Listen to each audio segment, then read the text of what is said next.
Well, hello there. It's taken me 87 years to get here, sitting in this chair, talking to you. 87 years of ups and downs, triumphs and heartbreaks, and a whole lot of learning. And you know, as you get older, things start to get clearer. The fog lifts. You see the patterns, the mistakes you made over and over, and the simple truths you wish someone had told you when you were young and just starting out. I've been thinking a lot lately about all the things I wish I knew back in my 20s or 30s. All the energy I wasted on things that, in the grand scheme of things, just didn't matter. And I thought, maybe, just maybe, if I share some of these lessons, it could help someone out there. Maybe it could save you a bit of the heartache I went through. So, let's start with the one question that changed everything for me. It came to me late in life, sitting right here, watching the sunset. I asked myself, if I could go back and give my younger self just one piece of advice, what would it be? And the answer came to me so clearly it almost knocked me over. It wasn't about making more money or chasing some grand idea of success. It was simple. I would tell myself, don't just live your life, pay attention to it. It sounds so obvious, doesn't it? But how many of us are actually doing it? We're so busy planning for the future, worrying about what's next, or replaying the past, that we forget to be present in the only moment we truly have. Right now, I spent decades of my life on autopilot. I was a good husband, a good father, a hard worker. I checked all the boxes, but I was so focused on the next goal, the next promotion, the next milestone, that I missed so much of the journey. I remember my kids growing up almost in a blur. One day they were toddlers clinging to my leg, and the next they were packing for college. I was there, but was I really? There. Not always, and that's a regret that stings. Time is the most precious currency we have, and it's non-refundable. You can always make more money, but you can never get back a single second you've wasted. I see so many young people today obsessed with being busy. It's like a badge of honor. But being busy and being productive are two very different things. And being busy and being fulfilled are worlds apart. Don't fill your calendar just to feel important. Fill your life with moments that actually mean something to you. Slow down. Savor your morning coffee.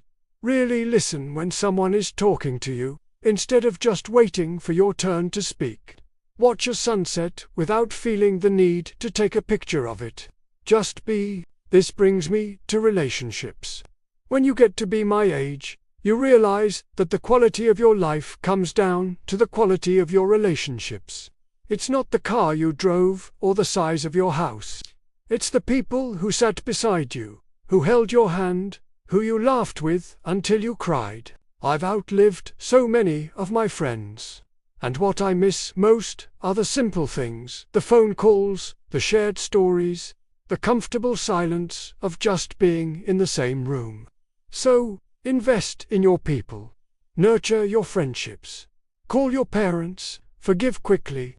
Don't let petty arguments or pride get in the way of a relationship that matters. I let a stupid fight with my best friend fester for years. We were both too stubborn to be the first to apologize.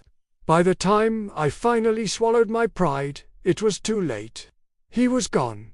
Don't make that mistake. The people in your life are not permanent. Appreciate them while you have them. And choose your circle wisely. It's better to have 4 quarters than 100 pennies. Let's talk about success. The world will try to sell you a very specific version of what success looks like. It usually involves a lot of money, a fancy title, and public recognition. For years, I chased that. I worked tirelessly, sacrificing family dinners and weekends for my career. And I achieved a certain level of it.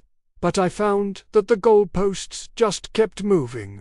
There was always someone with more, someone doing better. It was an endless, exhausting race. True success, I've learned, is an inside job. It's about living in alignment with your own values. It's about being proud of the person you are when no one is watching. It's about waking up in the morning and feeling at peace with the life you've built, not the life you're projecting to others. Ask yourself what truly makes you happy, not what you think should make you happy. Maybe it's not a corner office. Maybe it's a small garden, or mastering a new skill, or spending your afternoons volunteering. Don't let society's definition of success distract you from your own. And what about regret? It's a heavy word. I've learned that we don't so much regret the things we did, but the things we didn't do, the risks we didn't take, the I love you we didn't say, the trip we kept putting off. Fear is the biggest thief of dreams. We're so afraid of failing, of looking stupid, of what other people will think. But let me tell you, from the vantage point of 87 years, most of the things you're worried about right now won't matter in 5 years, let alone 50. Failure isn't the opposite of success. It's a part of it. Every mistake I made was a lesson in disguise. So be brave. Ask that person out. Start that business. Write that book. Move to that city. Even if you fall flat on your face, at least you won't be sitting here at 87 wondering, what if? The pain of failure is temporary, but the pain of regret can last a lifetime. So, to wrap it all up, what's the secret? Pay attention. Be present. Love your people hard. Define your own success. And be brave enough to live a life you won't regret. It's not complicated, but it's not easy either. It takes practice every single day. I hope some of this has resonated with you. These are just the ramblings of an old man, but they're honest. They come from a life lived, not a book read. If you'd like to hear more stories and advice from people who've been around the block a few times, please subscribe to the channel. We're all about sharing real wisdom with no filters, and I'd love to hear from you. Please, leave a comment below and tell me what lesson hit you the hardest. What's one thing you might change after hearing this? I promise I read every single one, and hearing your stories, well, that gives this old heart a reason to keep on ticking. Thank you for listening.